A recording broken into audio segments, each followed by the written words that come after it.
So now the third general solution का type in the sense b का third equation जो है वो equation आएगा if tan theta is equal to tan alpha, जैसे sin हो गया cos हो गया, अभी tan है तो if tan theta is equal to tan alpha, the general solution theta is equal to n pi plus alpha.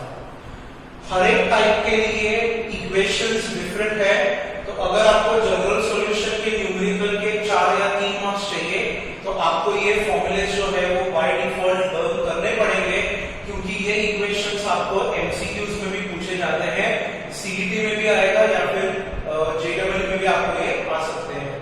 तो अगर मेरा थर्ड टाइप है tan theta equal to tan alpha, then my general solution is this. मान लो अगर आपको ये derive करना है तो how do you derive that? I'll start with the definitions of tan that we have been taught in 10th standard. हमें पता है tan मतलब क्या, sin upon cos. So मैं यहाँ पे लिखूंगा sin theta divided by cos theta is equal to, वापस tan फंक्शन है, सिर्फ एंगल चेंज हुआ है, sin alpha upon cos alpha. Now I will cross multiply this equation. So what do I get? Sin theta cos alpha is equal to sin alpha cos theta. Simple cross multiplication. ये यहां पे आ गया, ये दोनों का multiplication RHS में आ गया। अभी ये RHS का term I have to shift on the LHS. So my equation will look like minus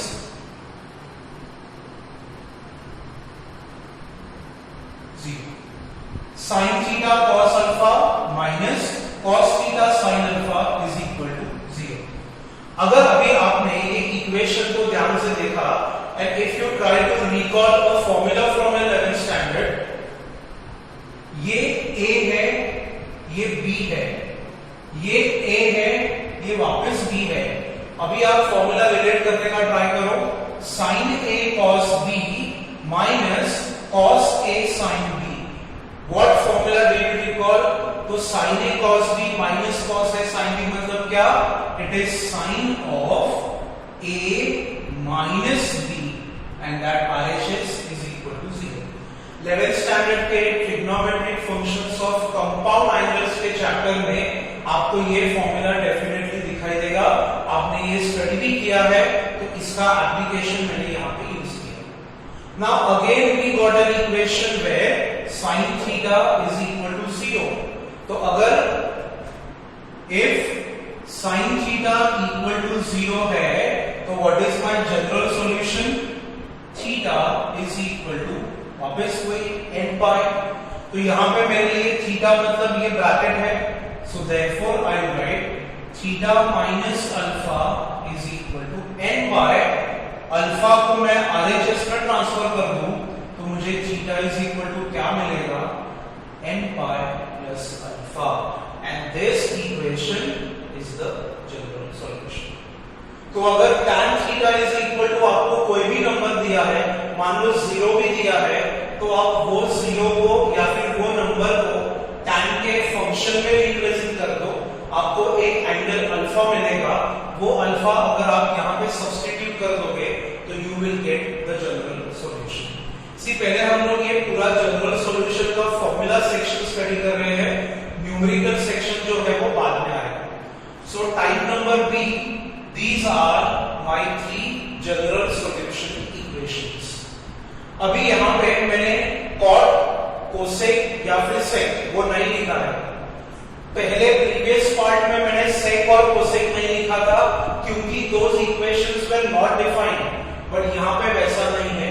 her bar if I don't write something, it doesn't mean that part doesn't exist। यहाँ पे मैंने tan, cot, cosec और sec ये नहीं लिखा है। इसका सिर्फ एक ही रीजन है कि अगर मान लो कि आपको cot थीटा इक्वल टू एक नंबर दिया है और उसका आपको जनरल सॉल्यूशन पूछा गया, तो आप वो कैसे निकालोगे? तो for cot theta equal to cot alpha, you have to use the same general solution of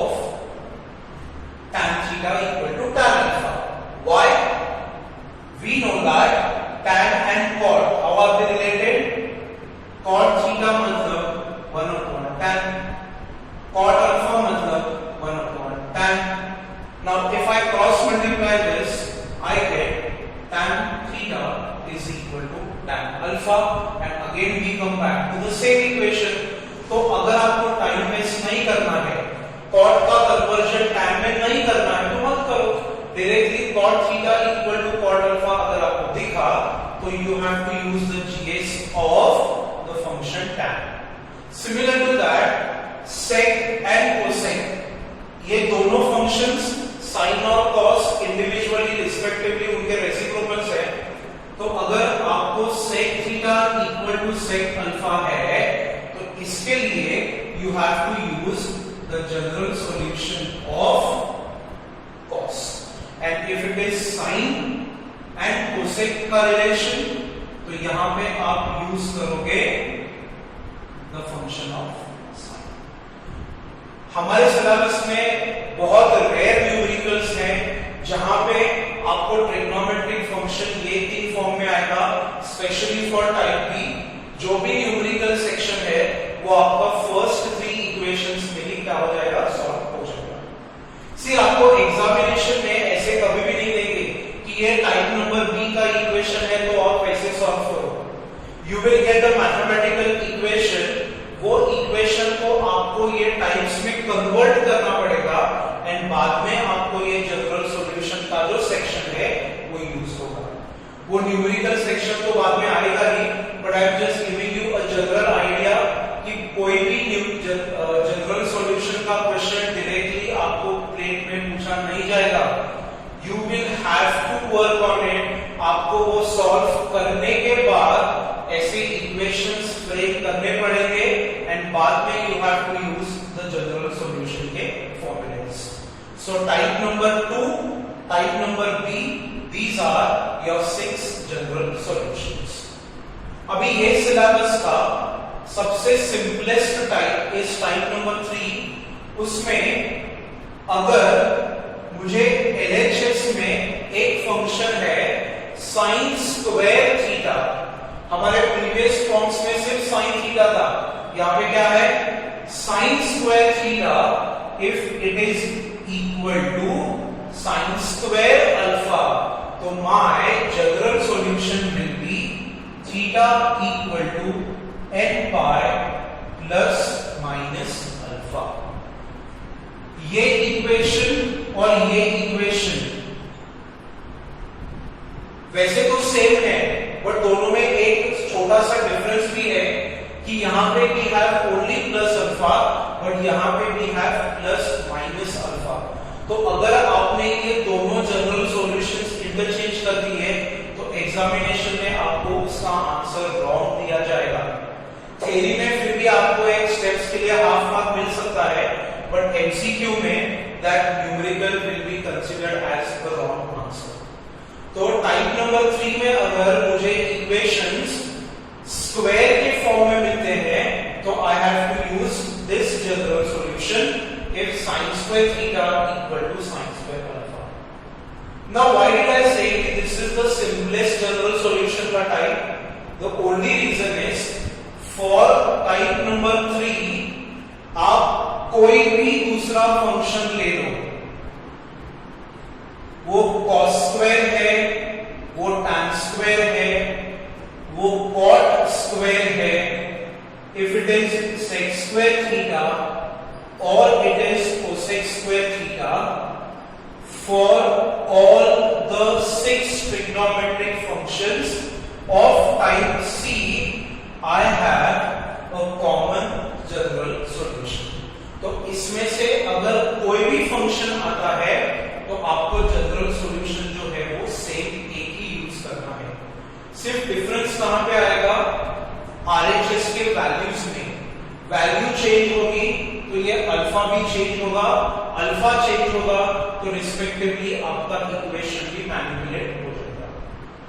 so in these 4 slides आपके सिलेबस के जनरल सॉल्यूशन के 3 मेजरली यूज्ड टाइप्स जो है वो यहां पे कवर हो गए. नेक्स्ट स्लाइड में I give you the table and I explain you कि अगर कोई भी जनरल सॉल्यूशन का आपको न्यूमेरिकल पूछा जाए तो how do you right the answer step by step उसके कोई डिफाइंड स्टेप्स नहीं है, but just for your sake, your simplicity, I have classified or I have distributed the entire GS in stepwise functions so that it will be easy for you guys to solve that numerator.